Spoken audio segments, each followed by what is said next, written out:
Bismillahirrahmanirrahim. Assalamualaikum warahmatullahi wabarakatuh.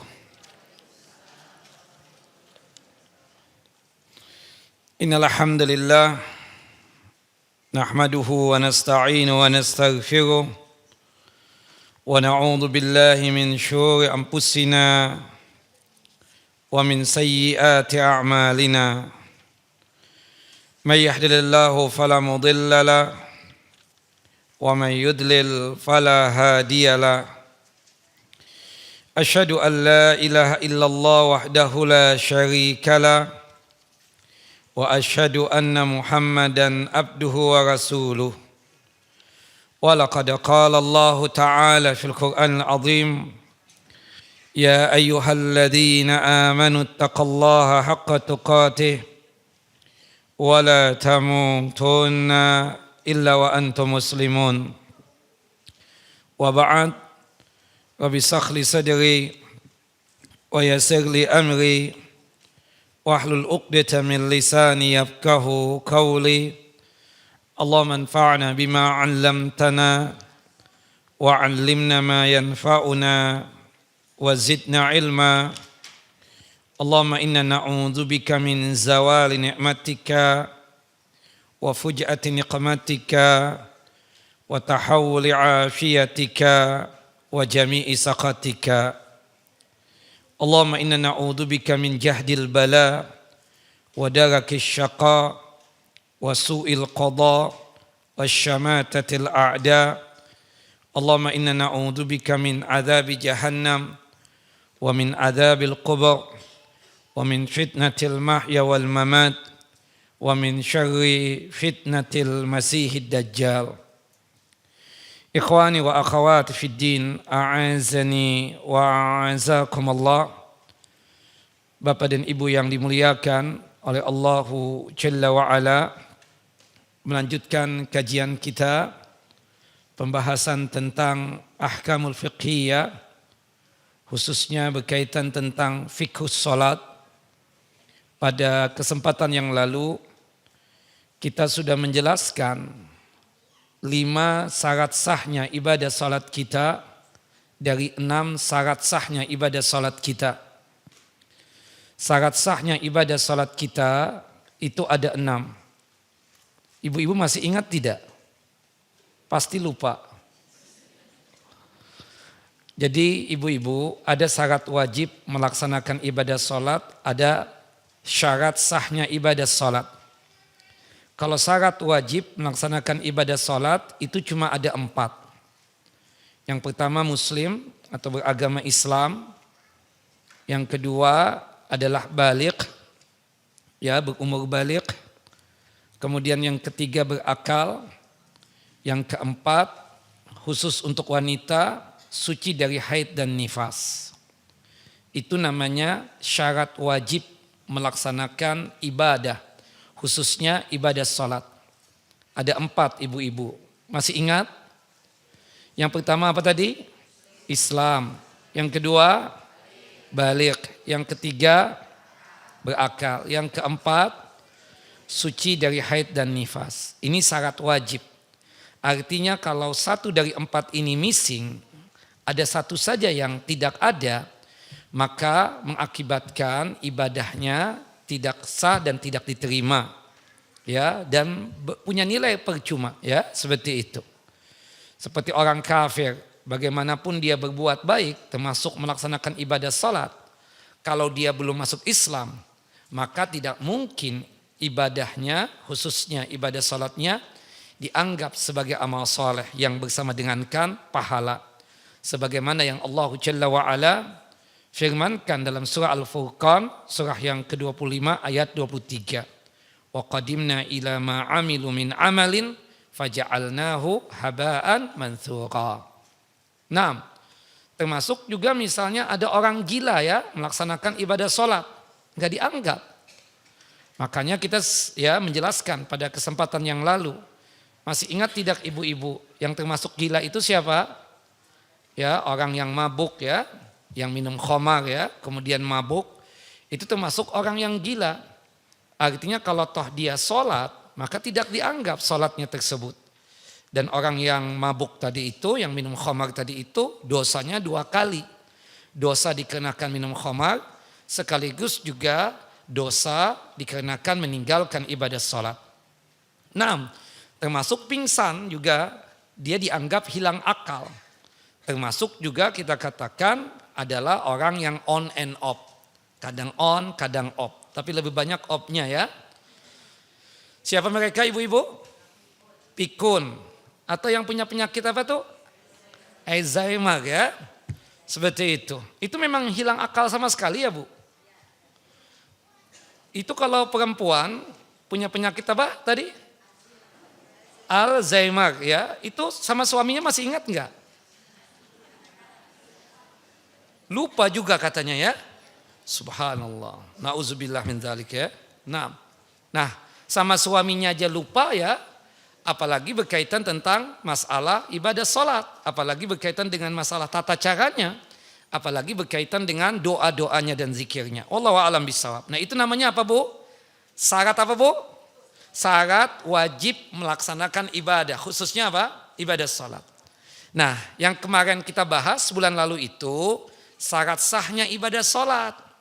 Ya, syarat sah. Jadi sahnya ibadah sholat kita itu jika ada 6 syarat ini.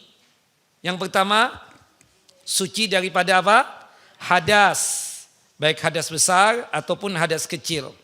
Hadas besar disucikan dengan cara apa Bu? Mandi. Hadas kecil disucikan dengan cara apa Bu?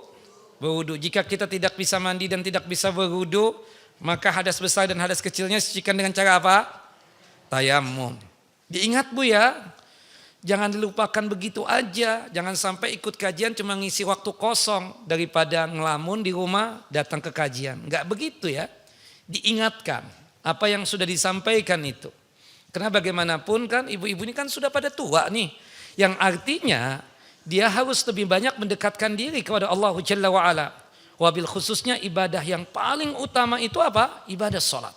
Jangan sampai tidak paham ya berkaitan tentang hadas besar, hadas kecil ya, termasuk berkaitan tentang masalah mandi, berkaitan dengan masalah wudu, termasuk masalah tayamum. Seperti itu. Saya tidak mau terlalu lebih jauh ya untuk mengetes masalah wudu ibu, pasti ibu lupa juga. Kemudian tayamum berapa tahapan, ya insya Allah lupa juga ya seperti itu. Nah, kemudian syarat sahnya ibadah sholat yang kedua apa ibu-ibu? Suci daripada najis. Terutama berkaitan dengan 3 tempat. Badan kita harus suci daripada najis, pakaian kita suci daripada najis juga, dan tempat sholat kita suci daripada najis. Nah sekedar mengingatkan, bisa jadi ibu lupa, dan insya Allah sih lupa. Apa sih yang disebut dengan najis itu? Pasti gak paham kan? Coba bapak-bapak, kalau bapak-bapak paham? Apa ya mau? Tuh, segala sesuatu yang dianggap kotor dan menjijikkan oleh Allah dan Rasulnya. Nah inilah yang menunjukkan bahwasanya bapak-bapak itu punya kelayakan untuk memimpin. Kalau ibu-ibu tidak punya kelayakan untuk memimpin, karena sering lupa. Seperti itu ya. Jelas ibu-ibu?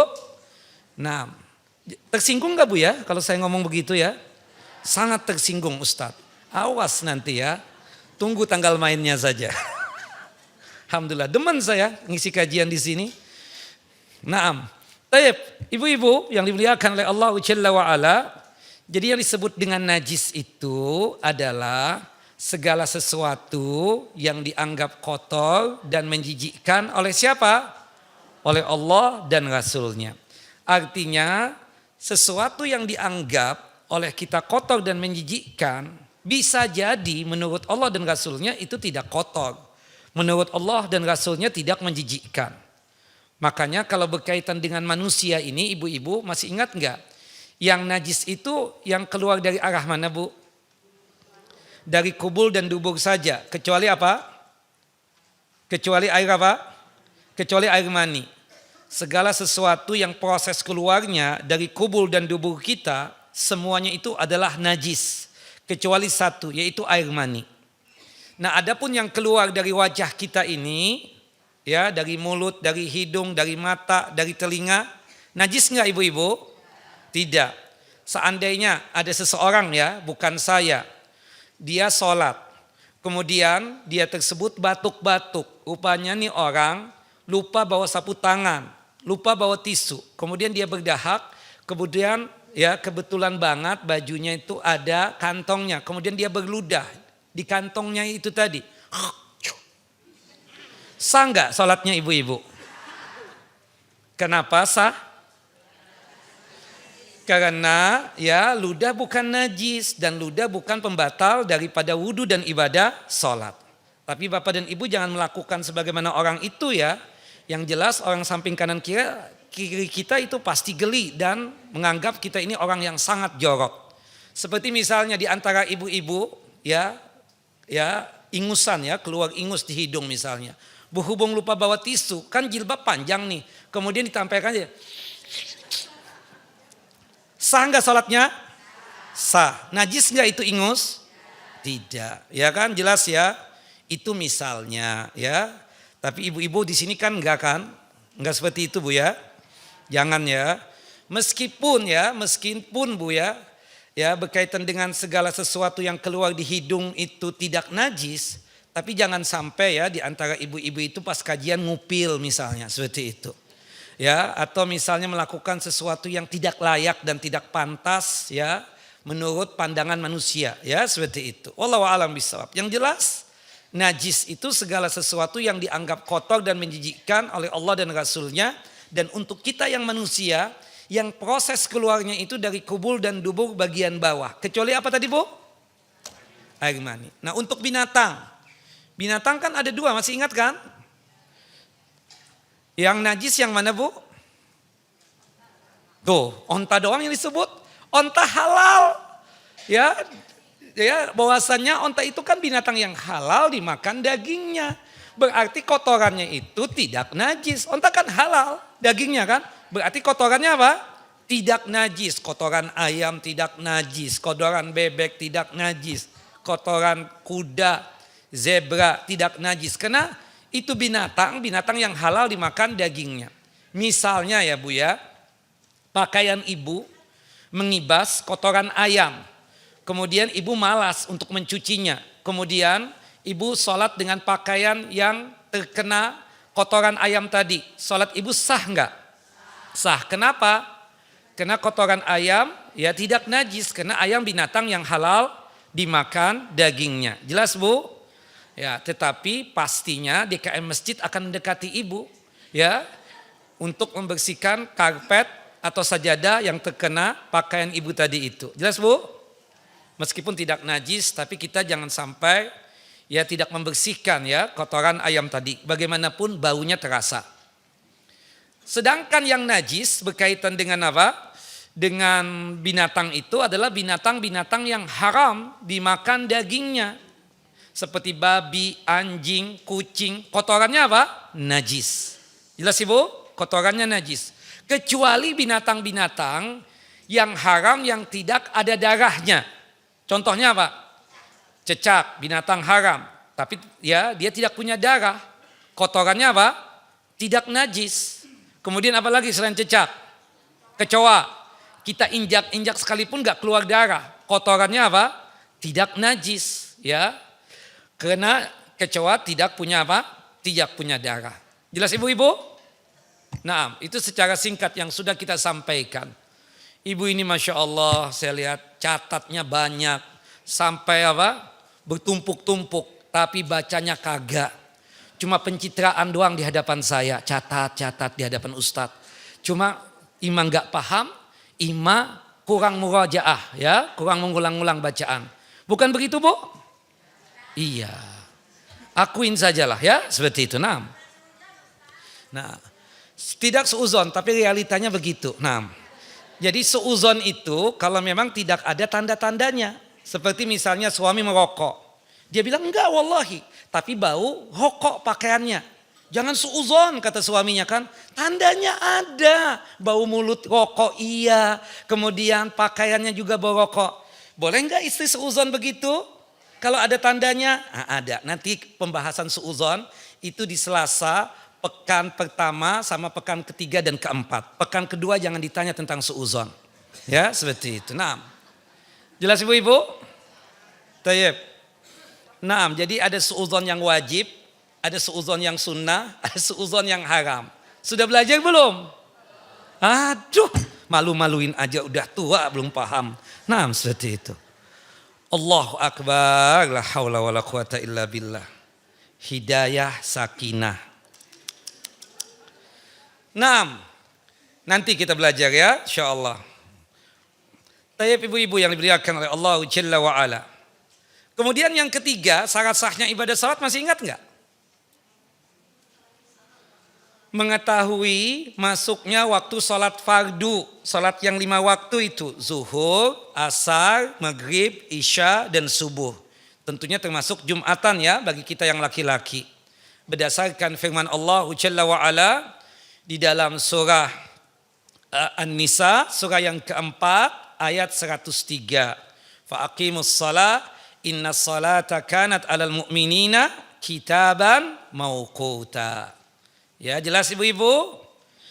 Nah ini sekedar mengingatkan doang nih Bu. Kalau kita sholat sesuai dengan waktunya namanya apa? Istilahnya apa Bu? Kan ibu mengamanahkan saya pegang fikih. Jadi saya harus ya artinya mengetahui dong kualitas keilmuan ibu. Adaan, cakep. Semoga ibu yang menjawab lekas muda, ya kan seperti itu. Nah. Kemudian kalau kita misalnya sholat di luar daripada waktunya Bu, dikenakan ada sebab yang sangat, ya ada alasan yang syar'i. Namanya apa Bu? Qadaan. Alhamdulillah ya Allah, ya Rabb, alhamdulillah. Nah masih ingat ibu-ibu dan tante-tante saya ini ya Allah, alhamdulillah. Jidah dan nenek saya ini ya Allah masih ingat. Nah. Tahap yang keempat, syarat sahnya ibadah sholat apa? Menutup aurat. Ya, auratnya perempuan jelas, seluruh tubuh tertutup kecuali wajah dan kedua telapak tangan. Ya, putihnya termasuk aurat enggak Bu? Putih aurat enggak? Telapak tangan kan ada hitam, ada putihnya. Aurat enggak yang putih? Yang hitamnya tidak juga. Jadi kalau ibu misalnya memakai baju kemudian terbuka misalnya telapak tangan hitamnya kelihatan, telapak tangan kirinya telapak yang putihnya kelihatan. Ya, itu sah enggak salat kita, Bu? Sah. Taib. Sedangkan aurat laki-laki juga kita katakan jelas dari pusar sampai ke lutut. Tapi Bapak-bapak, jika Bapak salat telanjang dada meskipun di bawah tertutup ya, tapi hukum salat Bapak makruh. Hendaknya kita ketika menghadap Allah dalam kondisi yang rapi dan bagus. Termasuk dada kita tutup, punggung kita pun juga kita tutup. Wallahu a'lam bissawab. Nah kemudian yang kelima, syarat sahnya ibadah salat kita adalah menghadap kiblat. Kiblat kita Ka'bah al-Musyarrafah. Asal mula hukumnya salat wajib untuk menghadap kiblat. Kecuali 4 keadaan. Masih ingat enggak ibu-ibu? Bapak-bapak masih ingat pasti. Nah benar Pak, yang pertama jika kita tidak paham tentang arah kiblat. Ya misalnya kita tersebut ya sholat. Kita main sholat saja ke arah sana. Seakan-akan kita yakin kiblat di situ. Ternyata setelah selesai sholat ya kita bertanya sama orang. Pak maaf saya tadi perkiraan kiblat ke sana. Yang benar di mana ya? Oh ke sana. Salat zuhurnya wajib diulangi enggak itu? Tidak. Karena dia tidak paham, tidak mengerti kan? Seperti itu. Berdasarkan hadis dari sahabat yang mulia Abdullah ibnu Umar bin Khattab radhiyallahu anhuma, hadis yang dikeluarkan oleh Al-Imam Al-Bukhari dan juga oleh Al-Imam Muslim. Kemudian yang kedua, boleh salat tidak menghadap kiblat jika apa? Adamul istita'ah, tidak mampu. Entah karena sakit atau mungkin sehat walafiat tapi dia tidak mampu untuk menghadapkan tubuhnya ke arah kiblat. Ada orang sehat, kuat perkasa, mampu berdiri, tapi nggak bisa ngadap kiblat. Kapan itu kejadian? Ketika kita berada di kendaraan seperti kereta, ya kan? Kereta jalan terus, nggak mungkin kita hentikan itu. Waktu sholat telah hadir, maka sholatnya kita sesuai dengan kemampuan kita. Kata Allah dalam surah Al-Baqarah, surah yang kedua, ayat 286, La yukallifullahu nafsan illa wus'aha. Ya, Kadang di pesawat kita mendapatkan keadaan itu. Ketika pesawat itu nggak punya musola, ya kan? Kita nggak bisa sholat dalam kondisi berdiri. Kita ya nggak bisa sholat menghadap kiblat. Maka kita katakan apa? Sholat sesuai dengan kemampuan kita. Sebagaimana yang Allah firmankan juga dalam surah At-Taghabun ayat yang ke-16. Fattaqullaha mastata'tum. Bertakwalah kepada Allah sesuai dengan kemampuan kita. Nah, itu keadaan yang kedua, boleh kita sholat tidak menghadap kiblat jika kita tidak mampu. Yang ketiga apa? Sholat sunnah ketika kita berada di kendaraan dan posisi kita musafir. Keadaan kita apa? Musafir. Mengerjakan sholat sunnah di atas kendaraan pada saat keadaan kita apa? Musafir. Jelas ibu-ibu? Berdasarkan hadis dari sahabat yang mulia Abdullah ibnu Umar dan dikuatkan di dalam hadis Anas bin Malik, Rasulullah ketika safar berada di kendaraan beliau onta tetap mengerjakan salat tahajud dan witir, ya, di mana onta itu berjalan sesuai dengan arah yang ditujunya, menunjukkan beliau salat tidak apa menghadap kiblat. Salat apa waktu itu? Salat sunnah. Jika keadaannya apa? Musafir.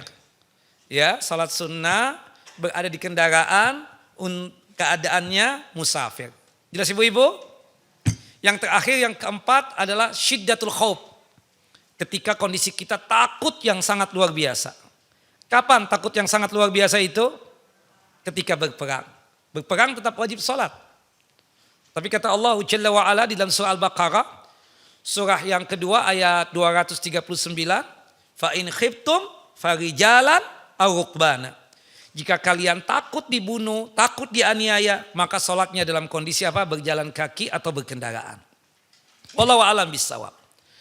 Nah, sekarang kita masuk kepada pembahasan masalah niat. Niat itu termasuk syarat sahnya ibadah sholat. Dan tempatnya niat itu di mana? Di qalbu, di hati kita. Berarti ketika kita melaksanakan satu ibadah, kita mantapkan hati kita untuk mengucapkan niatnya. Salat apa yang akan dikerjakan? Wajibkah ataukah sunnah? Kalau wajib juga zuhurkah, asarkah, atau maghribkah, atau isyakah? Dan seterusnya. Dan sepakat para ulama, an-niyah mahalluha fil qalbi. Niat itu tempatnya apa? Di hati. Fala tasihus salatu biduniha bihalin. Dan tidak sah salatnya seseorang dalam kondisi apapun jika tanpa niat. Jika apa? Tanpa niat. Makanya kenapa orang-orang gila itu ya tidak sah salatnya kalau toh dia salat?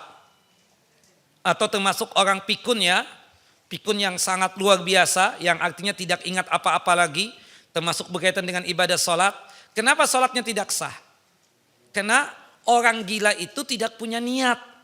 Makanya kalau ada orang gila di hadapan kita, dia akan melakukan sesuai dengan instruksi kita.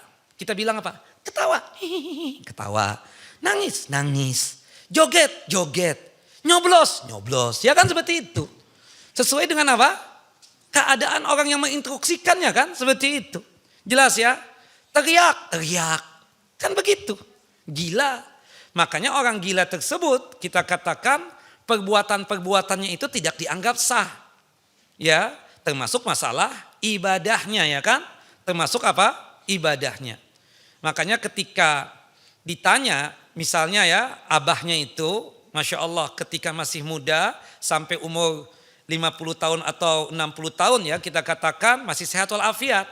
Pas lewat 60 tahun sudah mulai pikun atau sudah 65 sudah mulai agak sedikit pikun atau banyak pikunnya ya seperti itu.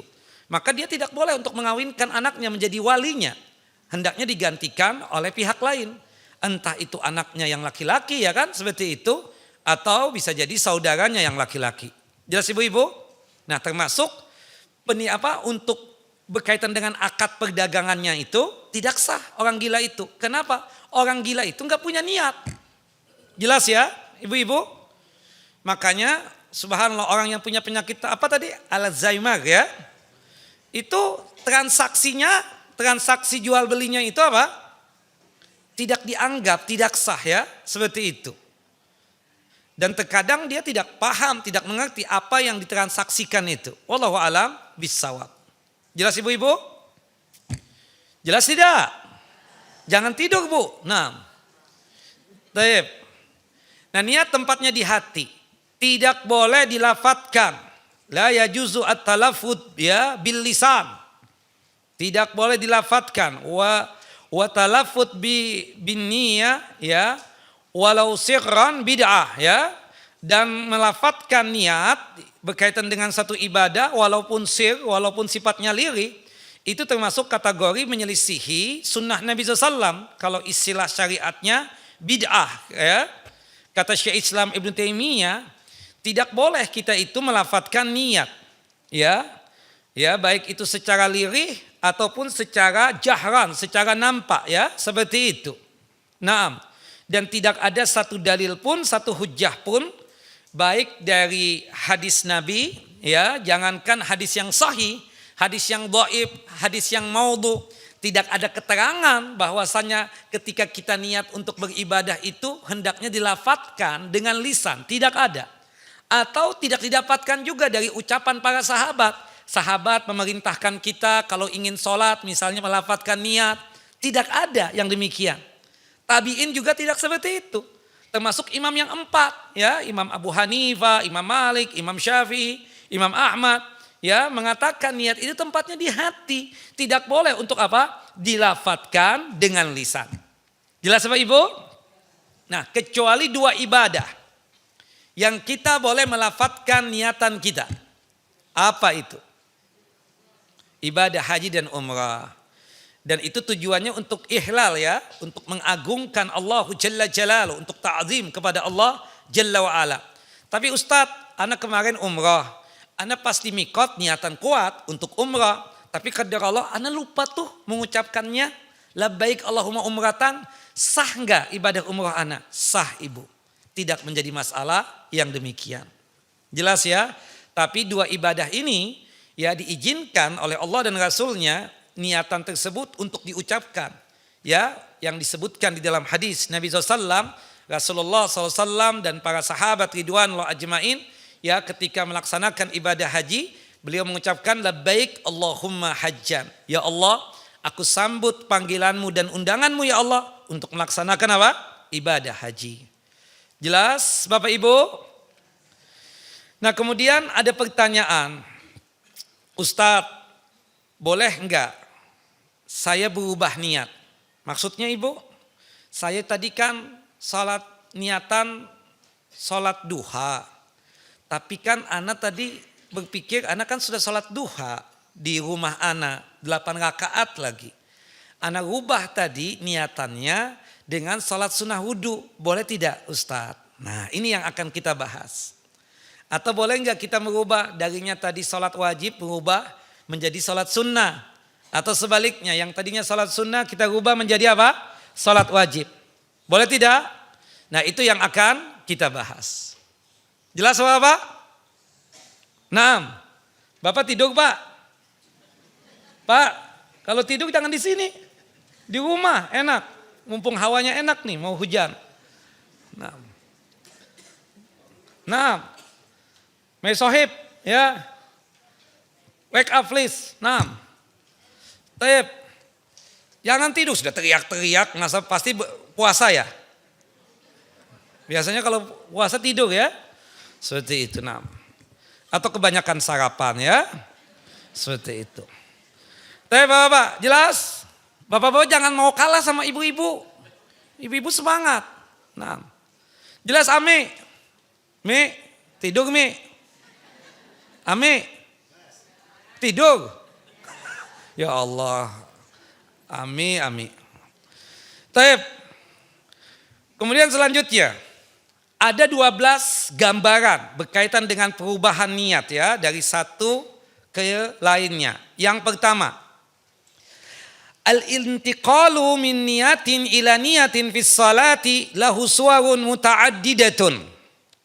Ya, perubahan niat yang satu ke niat yang lainnya dalam salat itu memiliki gambaran yang lumayan banyak.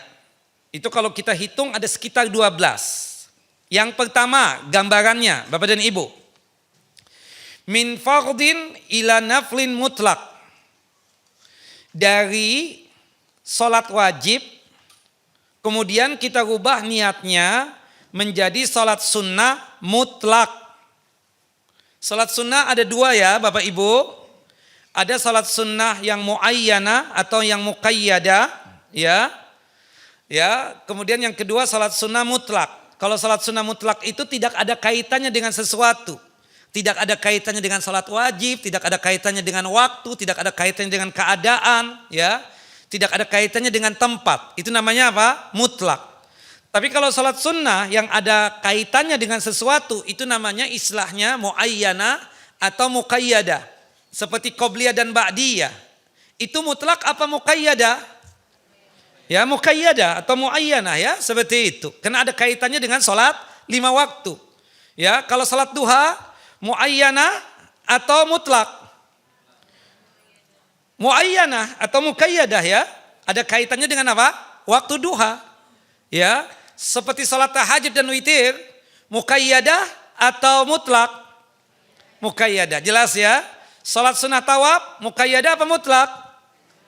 Muqayyadah ya, seperti itu. Nah, kalau mutlak itu umum, seperti contoh misalnya ya, kita menunggu imam yang berdiri ketika khutbah Jumat. Kita sholat sebanyak-banyaknya kan dianjurkan. Sebagaimana disebutkan dalam hadis yang sahih. 2 salam, 2 salam, 2 salam.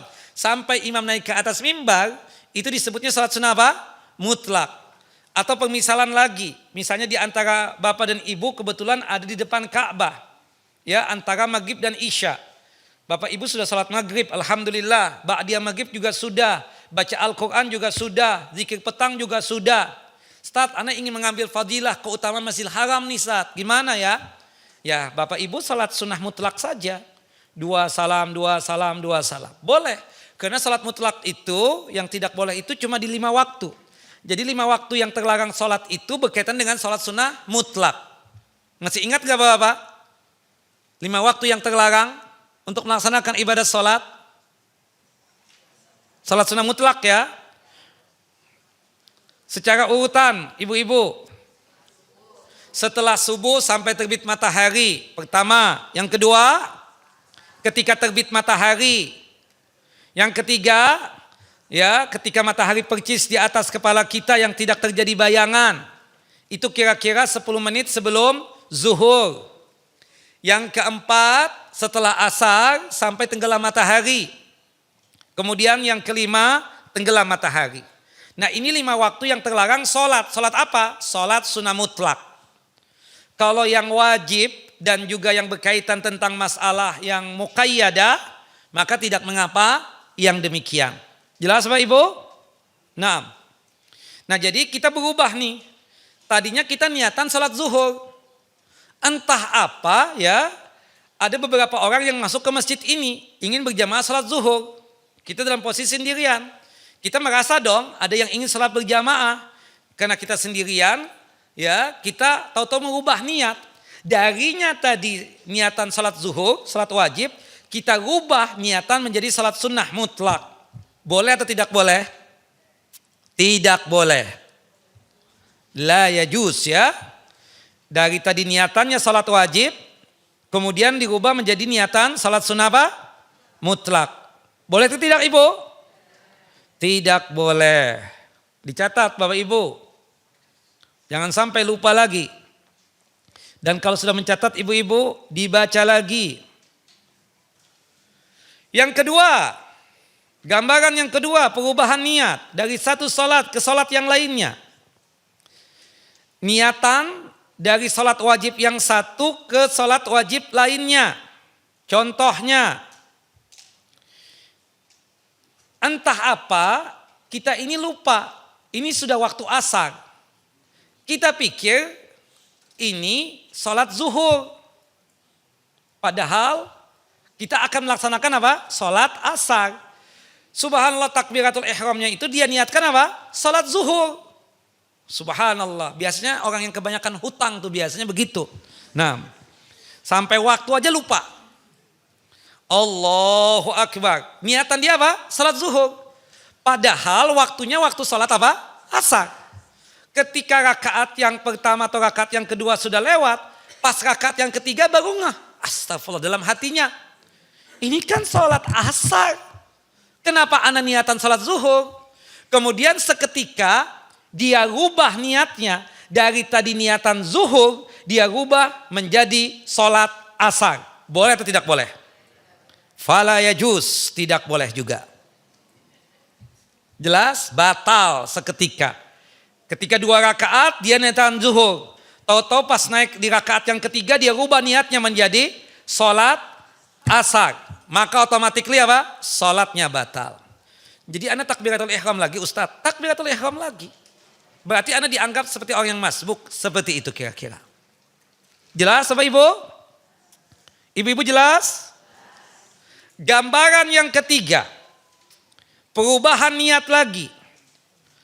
Dari niatan sholat sunnah, kemudian berubah niat untuk melaksanakan sholat wajib. Subhanallah. Dia datang ke masjid ini untuk mengerjakan awalnya qobliyah zuhur. Entah apa, dia kemudian merubah. Yang tadinya niatan qobliyah zuhur, langsung dia rubah niat menjadi sholat zuhurnya. Setelah 1 rakaat.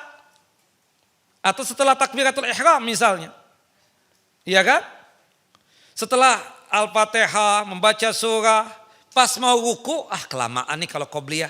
Anak kan ada janji jam 1 nanti. Kemudian dia rubah niat tuh. Yang tadinya niatan qobliyah, kemudian dia rubah niat menjadi apa? Salat zuhur. Boleh atau tidak boleh?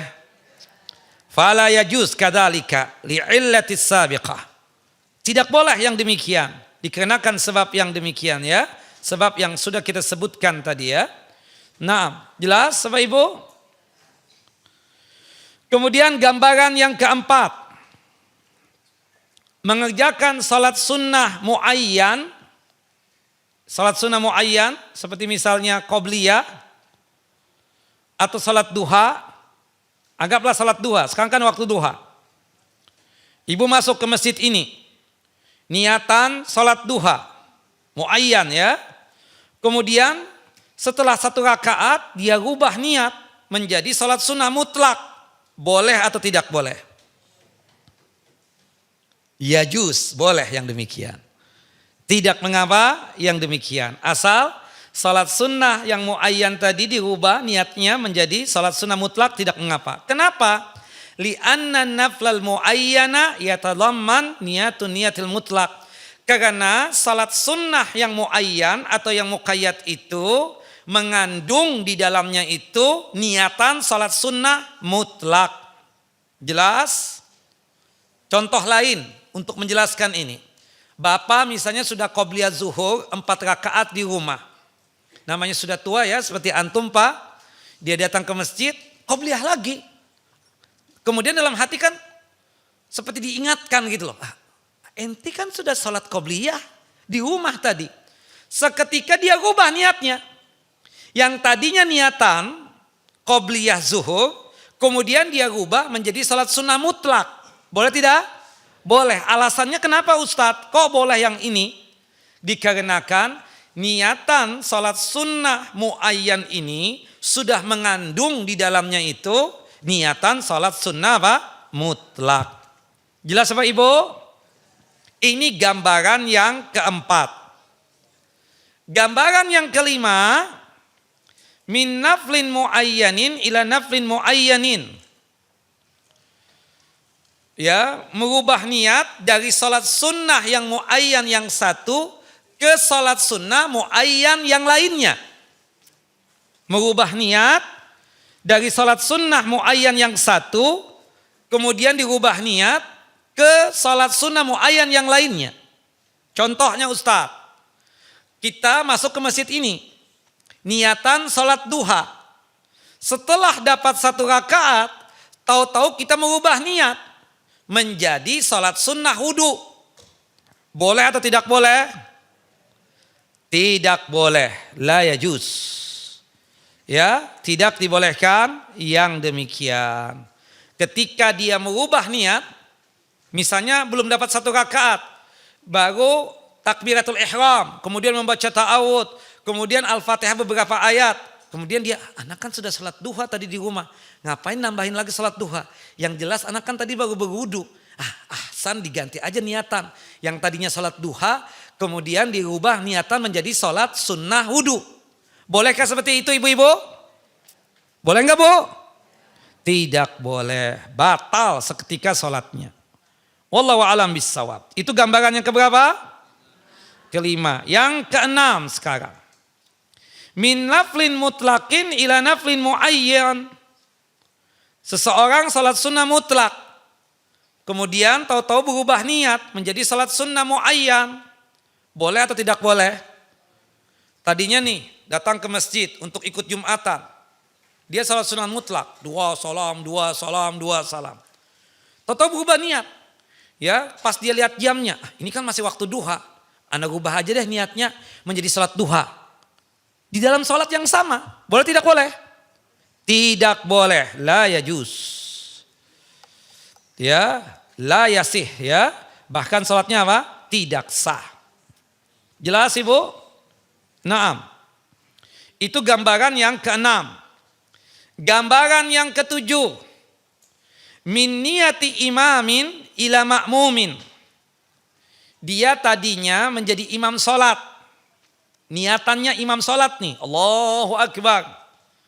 Tahu-tahu berubah niat. Menjadi makmum. Boleh atau tidak boleh? Boleh. Contohnya. Tadi beliau yang memimpin. Ya. Siapa misalnya? Si fulan. Tahu-tahu pas rakaat yang pertama selesai. Mau naik rakaat yang kedua. Buang angin. Iya kan? Berarti batal wudhu. Berarti kalau batal wudhu batal apa? Batal sholat.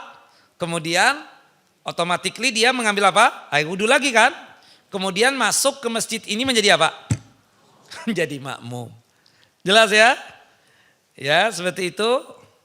Artinya boleh. Wallahu a'lam bissawab. Taib. Kemudian selanjutnya. Ya. Yang ke-8 sebaliknya. Tadinya niatan cuma makmum.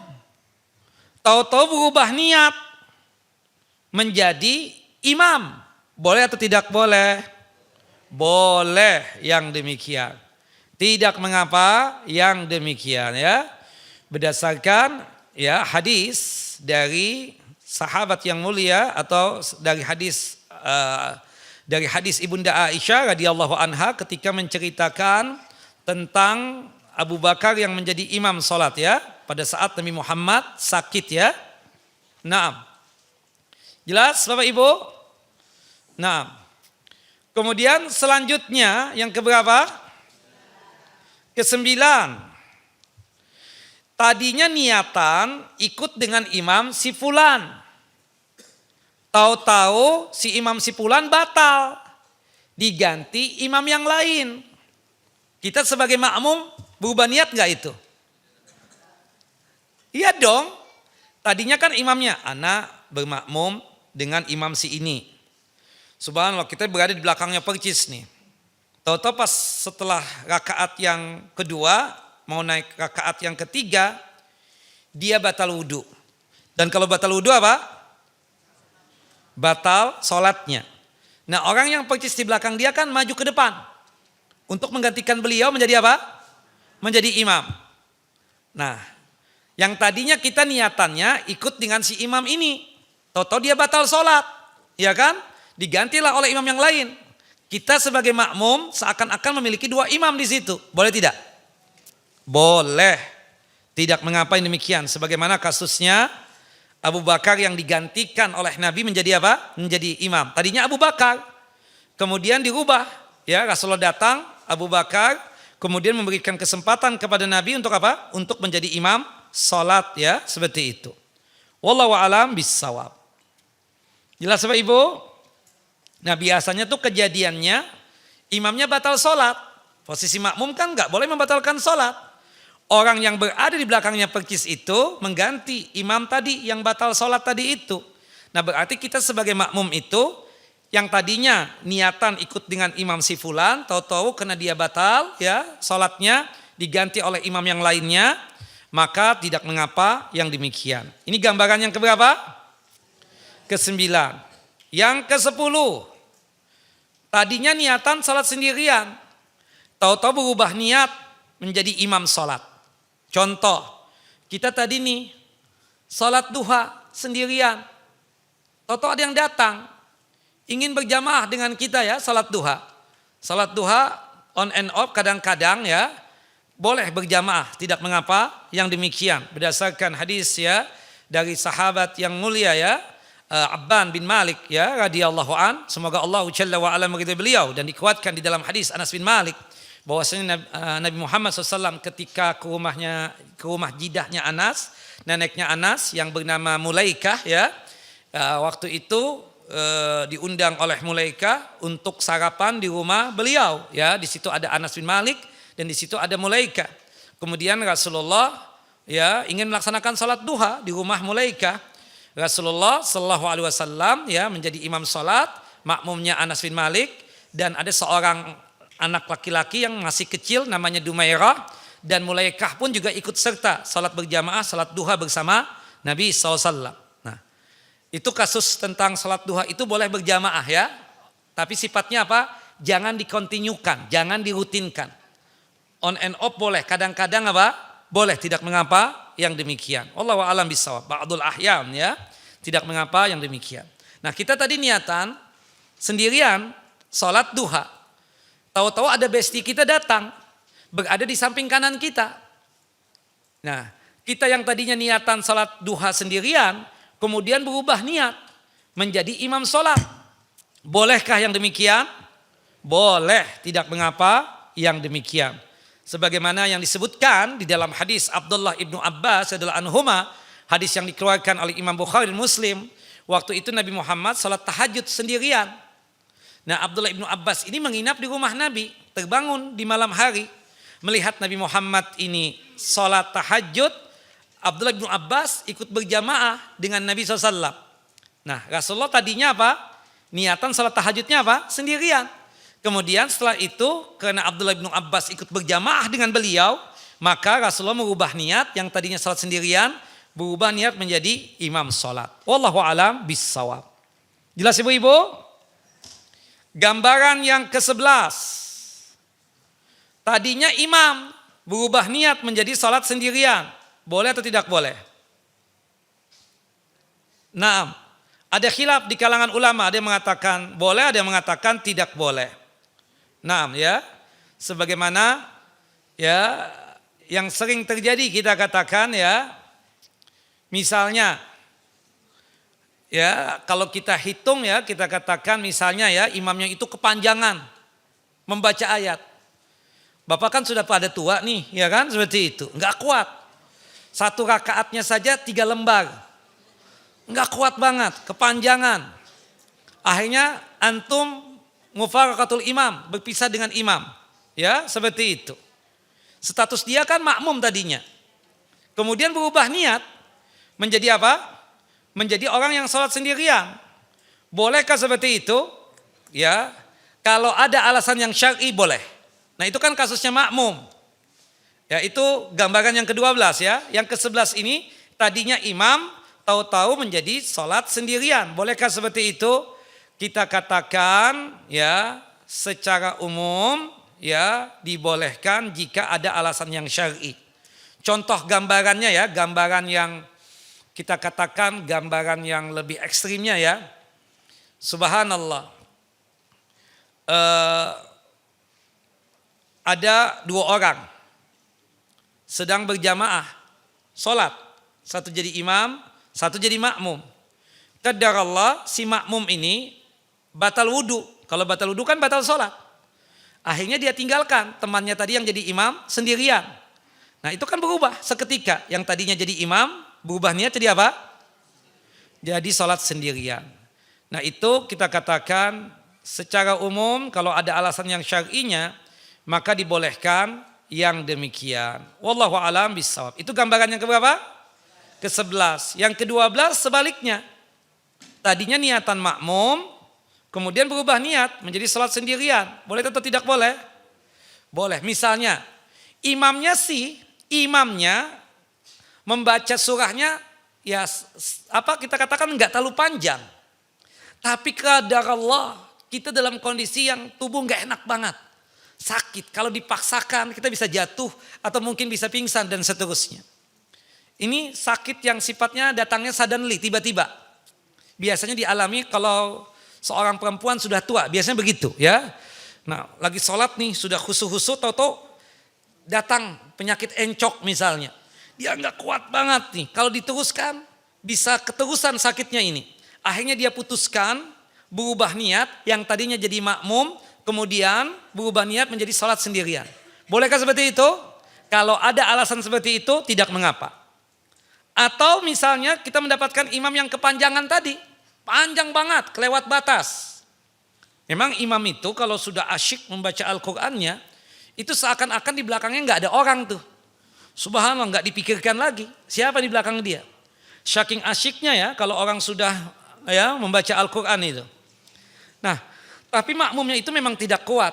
Sebagaimana kasus yang dialami oleh seorang sahabat Nabi.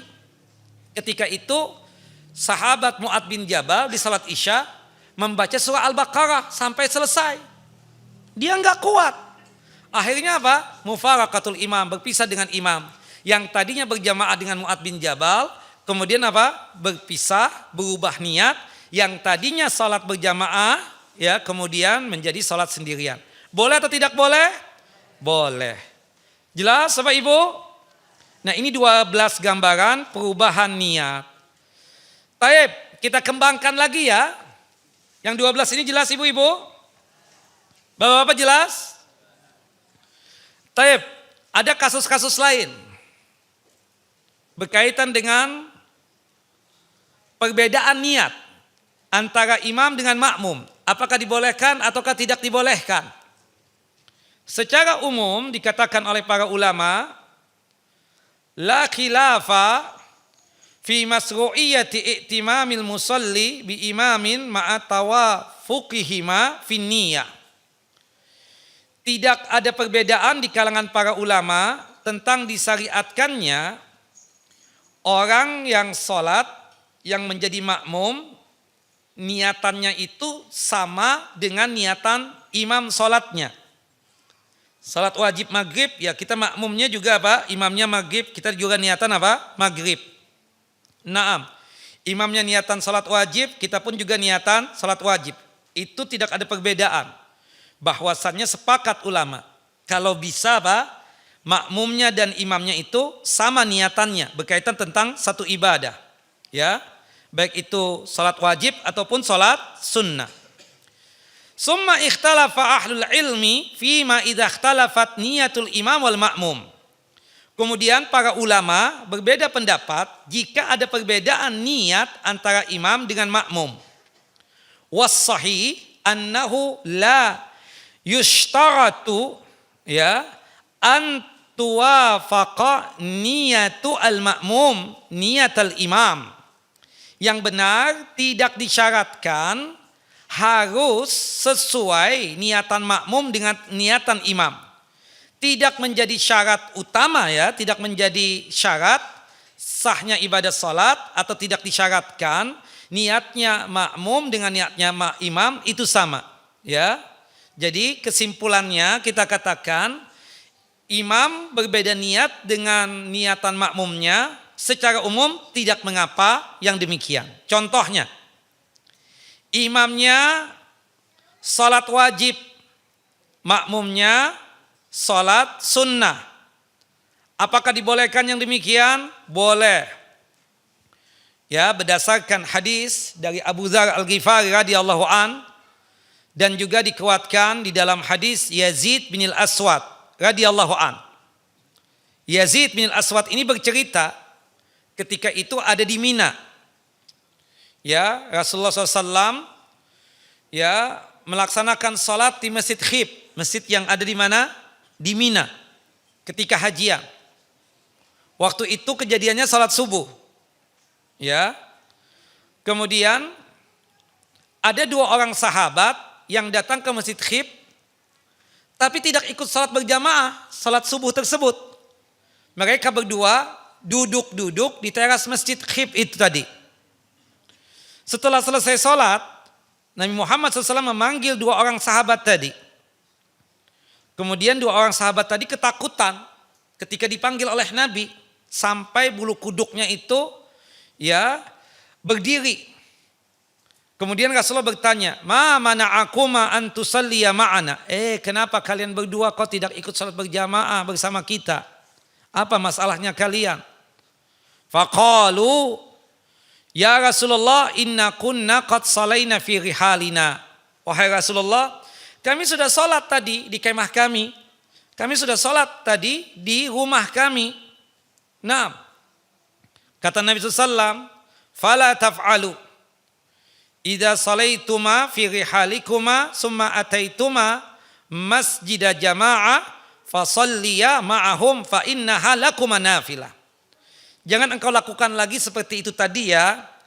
Jika sekiranya kalian sudah melaksanakan sholat di rumah kalian atau di kemah kalian atau di masjid yang lain, kemudian kalian mendatangi suatu masjid dan di masjid itu sedang berlangsung sholat wajibnya, maka ikut saja sholat bersama mereka dan kalian berdua mendapatkan pahala sunnah.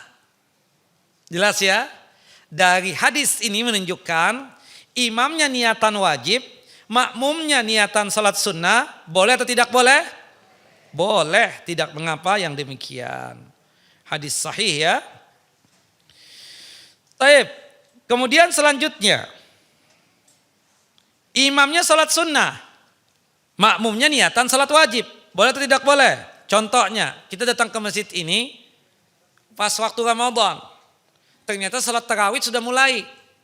Kebetulan di masjid ini tarawihnya 2 salam 2 salam. Kita belum sholat isya. Bolehkah kita yang belum sholat isya ini menjadi makmumnya imam yang sholat tarawih tadi? Boleh. Ya, imamnya niatan sunnah. Kita niatannya apa? Wajib. Berdasarkan hadis dari Jabir bin Abdullah radhiyallahu anhuma tentang kasusnya Mu'ad bin Jabal. Ya, pernah suatu hari Mu'ad bin Jabal itu salat isyanya bersama Nabi. Setelah selesai salat isya bersama Nabi, Mu'ad bin Jabal pulang ke kampung halamannya, yaitu di perkampungan Bani Salamah. Sekarang ini ada di Jalan Sitin yang ada di Madinah, yaitu masjid yang dinamakan Masjid Qiblatain itu loh. Nah, itu adalah masjidnya kaumnya Mu'ad bin Jabal, ya, perkampungannya Bani Salamah itu. Itu 1 kilometer ya dari Islamic University of Madinah. Atau kalau kita hitung dari Masjid Nabawi itu sekitar 3 kilo ya, 3 kiloan lah seperti itu.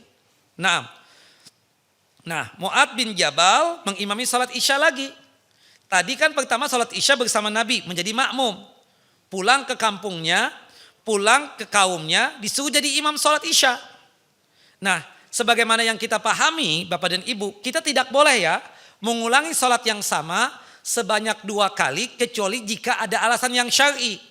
Kata Nabi Muhammad, la tusallu as-salata marrataini. Tidak boleh kalian mengulangi salat yang sama sebanyak 2 kali kecuali jika ada sebab. Nah, berarti ketika ada teman kita misalnya, kebetulan belum salat zuhur, dia ingin mendapatkan fadilah salat berjamaah, kemudian mengajak kita, "Ya akhi, temani ana dong. Ana ingin mendapatkan fadilah jamaah salat zuhur. Kebetulan ana terlambat tadi datangnya ke masjid ini." Ketika Anda datang ke masjid ini, ternyata salat zuhur sudah selesai. Bolehkah kita yang sudah salat zuhur menemani dia salat zuhur lagi? Boleh. Tapi pahala yang kita dapatkan, pahala wajib apa pahala sunnah? Pahala sunnah. Salat yang kita lakukan untuk kedua kalinya, salat yang sama tadi, zuhur tadi ya, itu dianggapnya salat wajib apa salat sunnah? Salat sunnah. Jelas ya? Wallahu a'lam bissawab. Nah, itu yang terjadi dengan siapa? Mu'ad bin Jabal. Wallahu a'lam bissawab. Kemudian selanjutnya, Bapak dan Ibu yang dimuliakan oleh Allah Jalla wa Ala, jika sekiranya seseorang berbeda niat berkaitan dengan salat wajib, imamnya salat asar, makmumnya salat zuhur, boleh atau tidak boleh? Bismillah.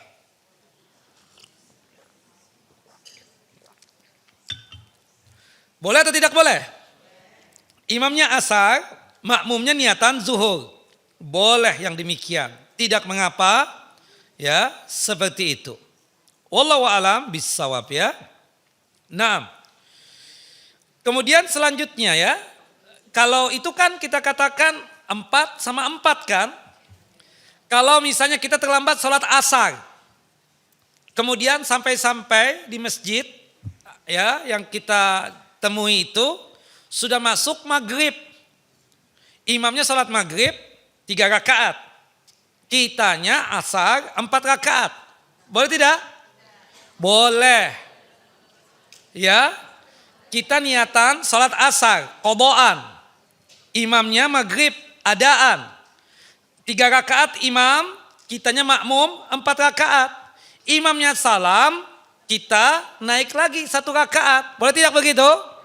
Boleh, tidak mengapa demikian. Tapi yang menjadi masalah, Ustadz, ana belum sholat maghrib. Ana ketemu masjid Isya, tadi macet total Ustadz. Bagaimana? Boleh tidak? Kita tahu kan imam sholat Isya 4 rakaat. Sedangkan kita maghrib 3 rakaat.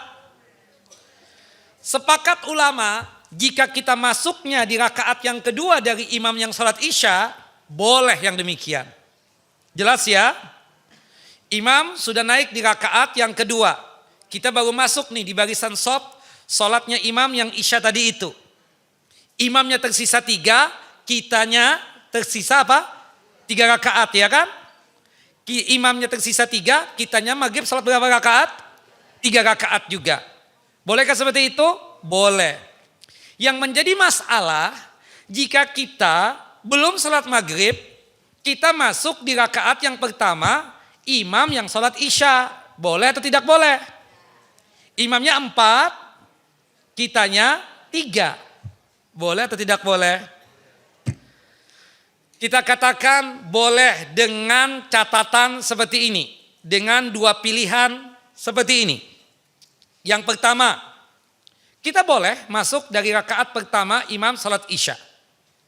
Tapi ketika kita sudah mendapatkan 3 rakaat, kita kan niatan salat maghrib. Tidak mungkin dong imamnya naik untuk rakaat yang keempat, kita ikut naik juga rakaat keempat. Batallah salat kita. Kenapa? Karena niatan kita apa? Salat maghrib.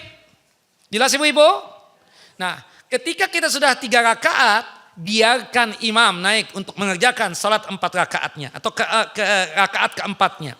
Ketika kita sudah 3 rakaat, kita berpisah dengan imam. Kita baca tasyahud sendirian, salawat Nabi sendirian, doa sebelum salam, kemudian salam sendirian. Jelas ibu-ibu? Tidak jelas. Ibu masuk di imam yang sholat Isya. Dari awal, dari takbiratul ihram. Sholat Isya berapa rakaat bu? Sholat maghrib? Ibu sedang sholat apa? Maghrib. Ya, kelamaan di mall, terlambat sholat maghribnya. Subhanallah, ibu-ibu. Nah, akhirnya apa? Masuk nih di imam yang sholat Isya. Boleh? Boleh. Tapi nanti ketika kita ini sudah 3 rakaat, cara yang pertama yang harus kita lakukan berpisah dengan imam. Imam biarkan naik di rakaat yang keempat. Kita ikut naik nggak bu? Tidak. Kita apa yang kita lakukan? Kita melakukan sebagaimana lazimnya sholat. Kita berpisah dengan imam, artinya kita tasyahud sendirian, salawat Nabi sendirian, doa sebelum salam sendirian, kemudian salam juga sendirian. Tidak ikut dengan imam lagi. Karena niatan kita apa? 3 rakaat. Atau cara yang kedua. Ketika imam naik untuk di rakaat yang keempatnya, ibu atau bapak melakukan tasyahud yang terakhir, posisi duduknya. Duduk tawarruk.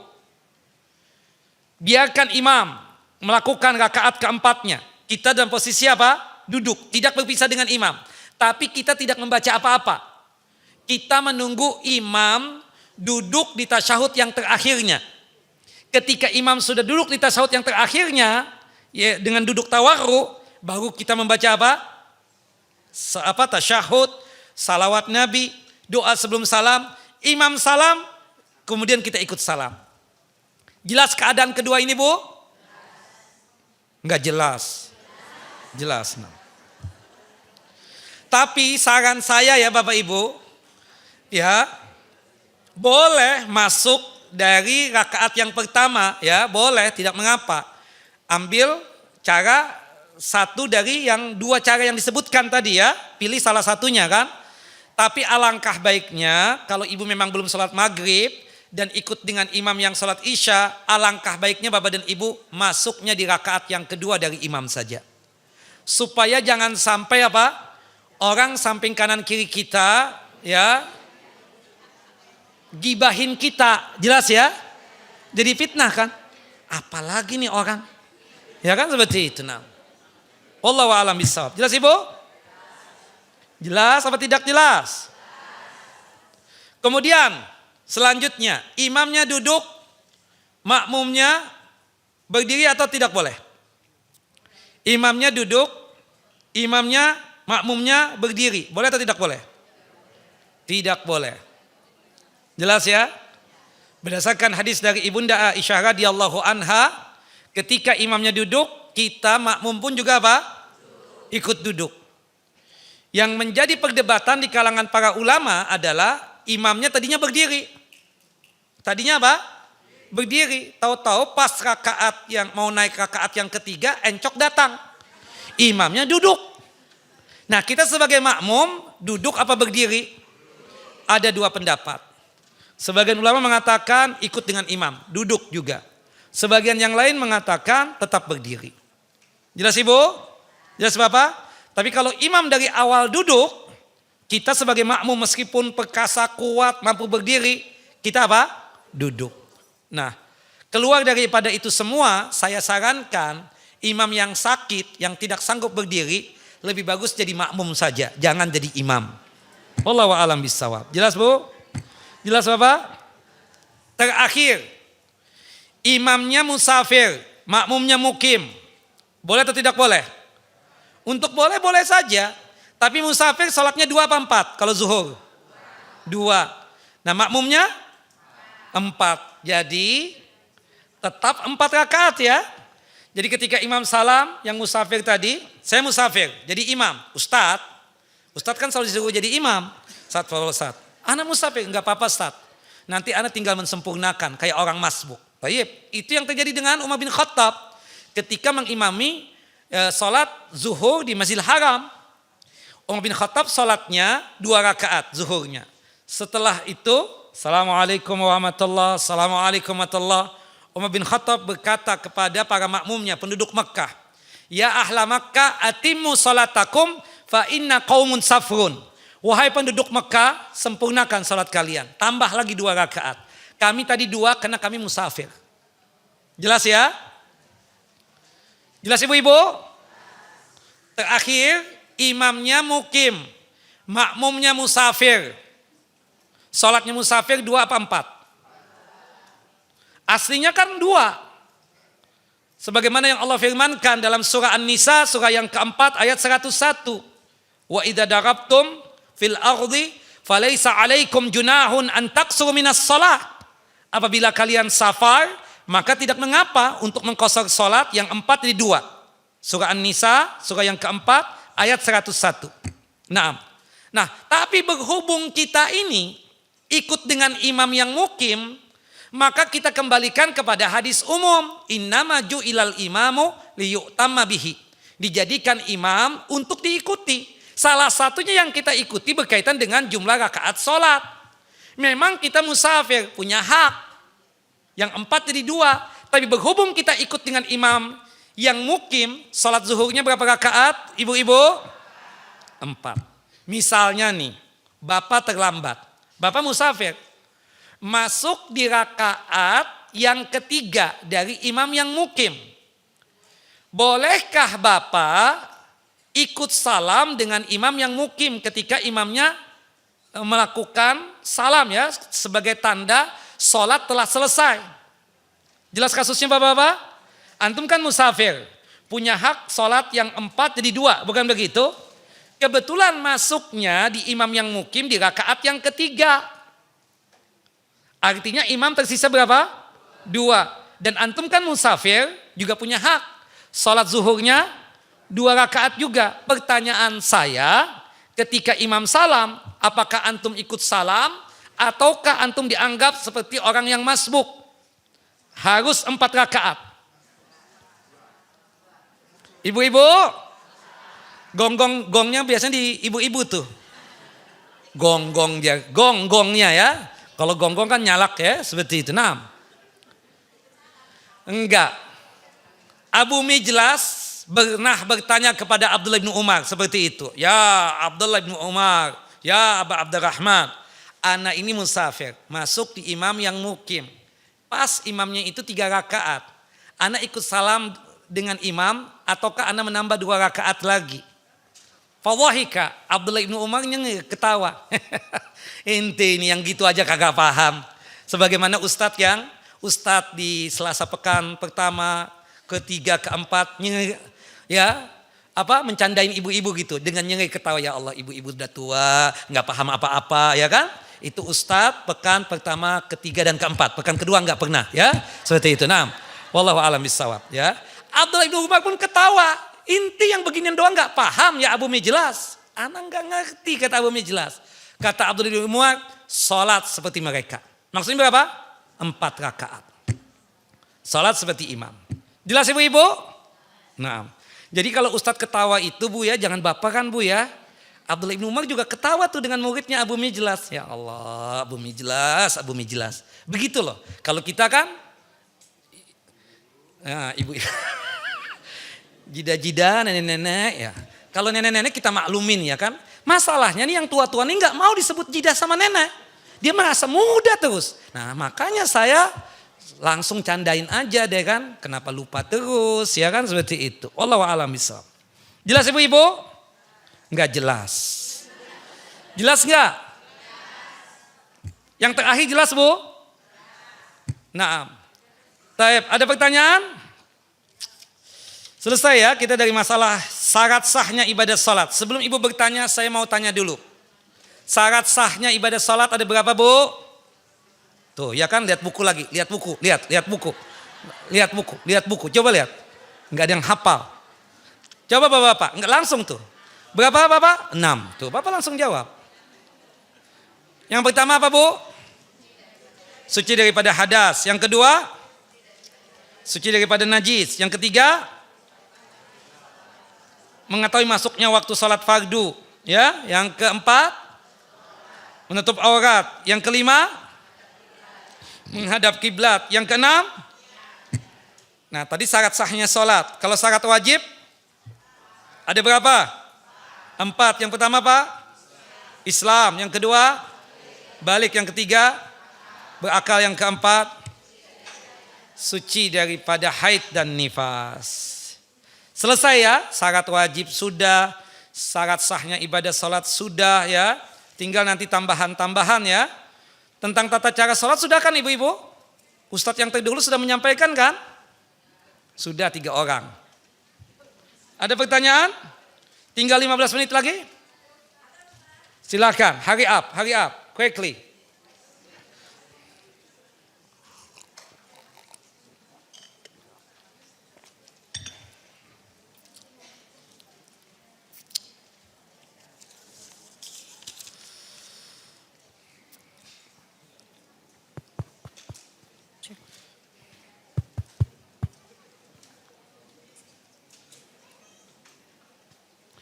Ustadz saya baru 2 bulan belajar tahsin. Ternyata masih banyak yang salah dalam bacaan Al-Quran saya. Bagaimana hukum bacaan Al-Quran saya selama ini?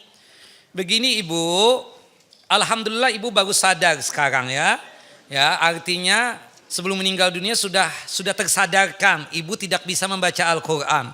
Sehingga membuat Ibu bisa dan mau untuk hadir belajar tahsin dan tajwid untuk memperbaiki bacaan Al-Quran. Kata Nabi kita Muhammad SAW di dalam hadis Ibunda Aisyah dan dikuatkan di dalam hadis Abu Hurairah radhiyallahu an, qala Rasulullah SAW. Rasulullah SAW bersabda, al-mahiru bi qiraatil Quran ma'asafratil kiramil bararah. Orang yang satir, orang yang pandai membaca Al-Qurannya, itu derajatnya seperti para malaikat Allah Jalla Jalaluh. Walladzi yatata'ta wa huwa syakun fi qiraatih lahu ajran. Bagi dia yang membaca Al-Qur'an terbata-bata, susah banget untuk menyebutkan makhraj huruf secara benar karena sudah tua baru belajar. Susah, tapi dia tetap berusaha untuk membacanya dengan semampu dia. Kadang ya tersalahkan ya, artinya ucapan dia itu salah, tapi dia berusaha untuk memperbaikinya lagi. Terus bersemangat untuk belajar Al-Qur'annya, tahsin dan tajwidnya. Maka kata Nabi dia mendapatkan 2 pahala ibu. Pahala dikarenakan membaca Al-Qur'an dan pahala keinginan dia untuk bisa apa? Membaca Al-Qur'an. Bagi ibu-ibu dan bapak-bapak yang belum bisa membaca Al-Qur'an, sebelum bapak dan ibu meninggal dunia, ya belajarlah Al-Qur'an, pelajari Al-Qur'an, pelajari tahsin dan tajwidnya. Bacalah Al-Qur'an secara baik dan benar. Ya, jangan sampai kita apa? Tidak bisa untuk membaca Al-Qur'an, dan para ulama sepakat ya dengan perdebatannya tentunya ya, ada 2 pendapat, tapi pendapat yang rajih membaca Al-Qur'an wajibnya dengan tahsin dan tajwid. Wajibnya apa? Dengan tahsin dan tajwid. Ya, seperti itu. Jangan sampai kita tidak bisa apa? Membaca Al-Qur'an. Jelas ibu-ibu? Nah, jadi khususnya Majelis Ta'lim Hidayah Sakinah, anggotanya wajib untuk bisa apa? Membaca Al-Qur'an dengan tahsin dan tajwid. Lebih wajib lagi pengurusnya. Nanti insya Allah di bulan Ramadan kita tes, khususnya pengurusnya. Bisa atau tidak bisa membaca Al-Qur'an. Setuju Bu? Setuju, karena Ramadan libur, ya kan seperti itu. Subhanallah. Gimana kalau bulan Sya'bannya?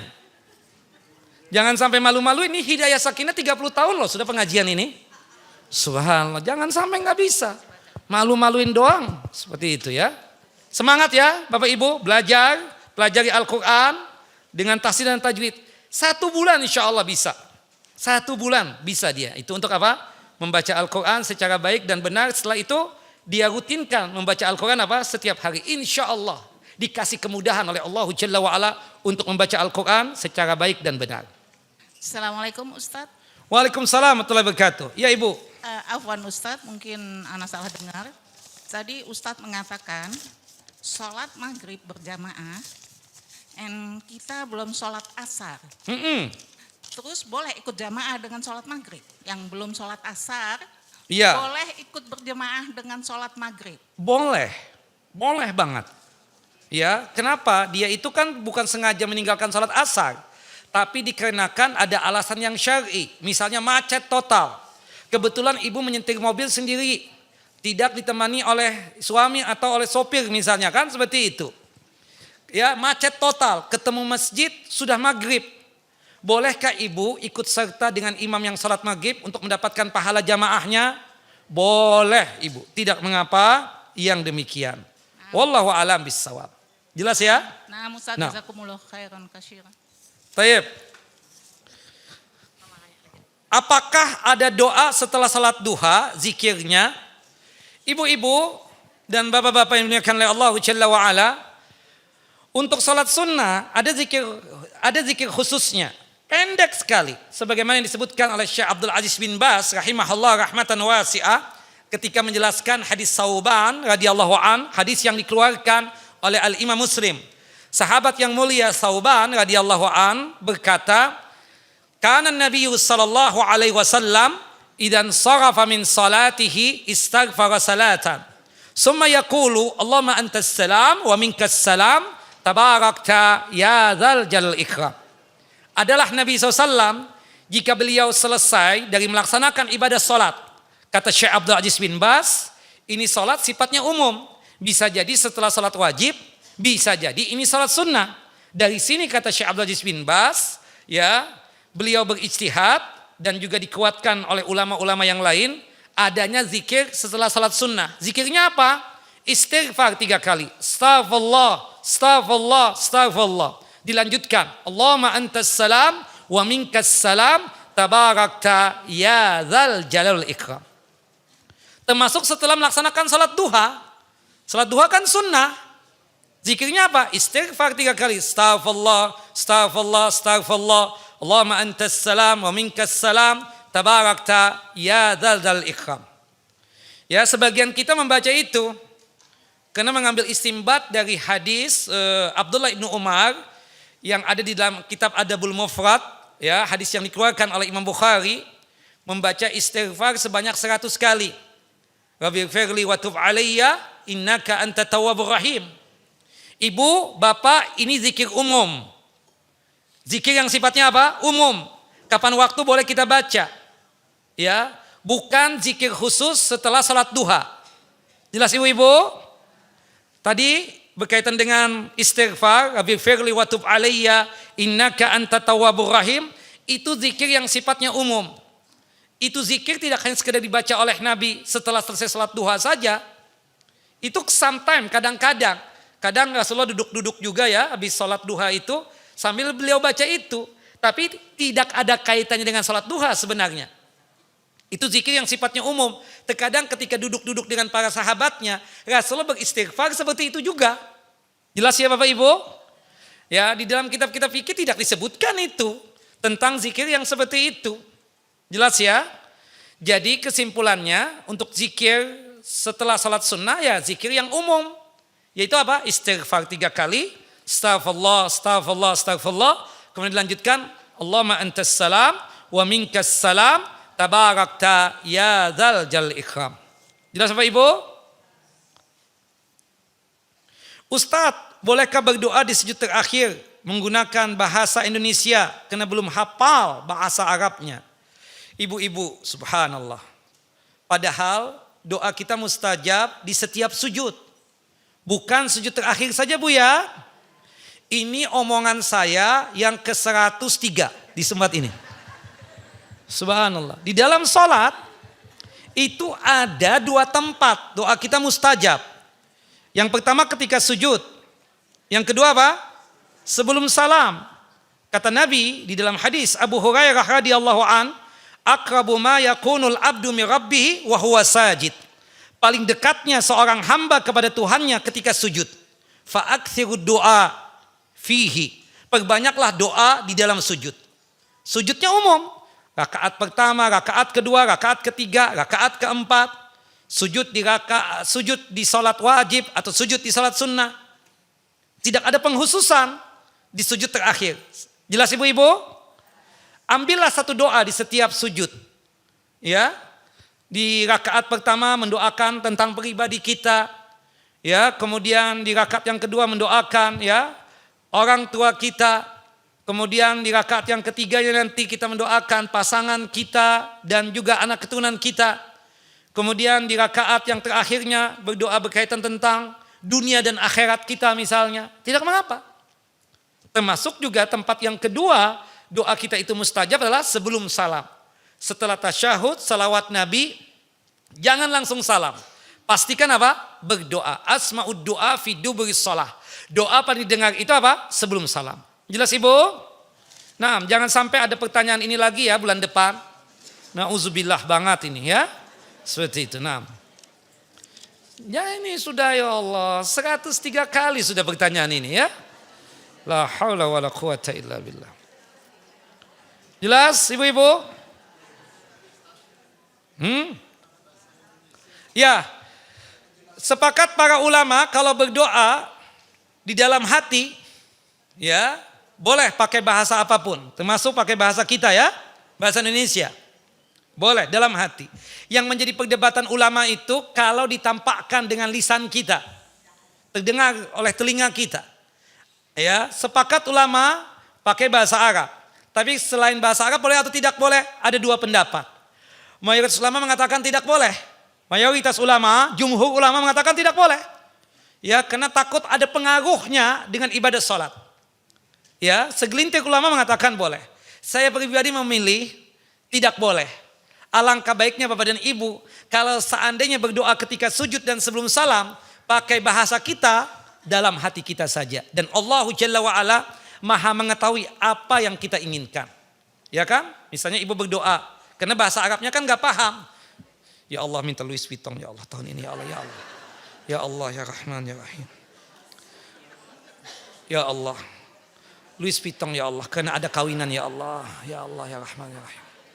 Boleh nggak kita berdoa begitu? Boleh aja. Tidak mengapa yang demikian. Jelas ya? Wallahu a'lam bissawab. Atau apa ya? Itu yang dikatakan ya, subhanallah, mobil atau apa ya. Kan gak tahu bahasa Arabnya kan. Apa bahasa Arabnya ini? Nanya Ustadz kan malu. Karena minta yang mewah-mewah ini. Subhanallah. Ya. Subhanallah. Ya Allah ya Rahman ya Rahim. Anugerahkanlah kepadaku mobil mewah ya Allah. Mercy yang terbaru ya Allah. Bisa mengantarkan aku ke masjid raya ini ya Allah. Di majlis taklimnya hidayah sakinah ya Allah. Supaya ibu-ibu tersebut tidak meremehkan saya lagi ya Allah. Ya Allah ya Rahman ya Rahim. Wallahu a'lam bissawab. Jelas ya? Nah, kan seperti misalnya mendoakan suami. Susah kita membahasakan bahasa Arab. Dalam hati saja. Ya Allah ya Rahman ya Rahim. Engkau penjaga hati ya Allah. Termasuk penjaga hati suamiku ya Allah. Tolong jaga hatinya ya Allah. Jangan sampai jatuh ke setaris dia ya Allah. Ya Allah ya Rahman ya Rahim. Jaga pandangan matanya ya Allah. Jangan sampai matanya jelalatan ya Allah. Ya Allah ya Rahman ya Rahim. Jadikanlah yang dia pandang tersebut berkaitan dengan kecantikan. Cukup wajahnya aku saja ya Allah. Boleh enggak? Dalam hati. Dalam hati. Kenapa mesti malu? Kenapa? Ibu boleh ketawa. Tapi ibu kan mengamalkan itu. Iya kan, boleh ibu ketawa. Oke, tapi kan dalam hati, oh boleh begitu. Ya pasti akan mengamalkan itu. Coba lihat nanti. Wallahu a'lam bissawab. Taib. 6. Ustadz, jika saya sudah puasa Nabi Daud alaihissalam, apakah dilakukan setiap kali puasa hanya satu kali saja atau terus menerus?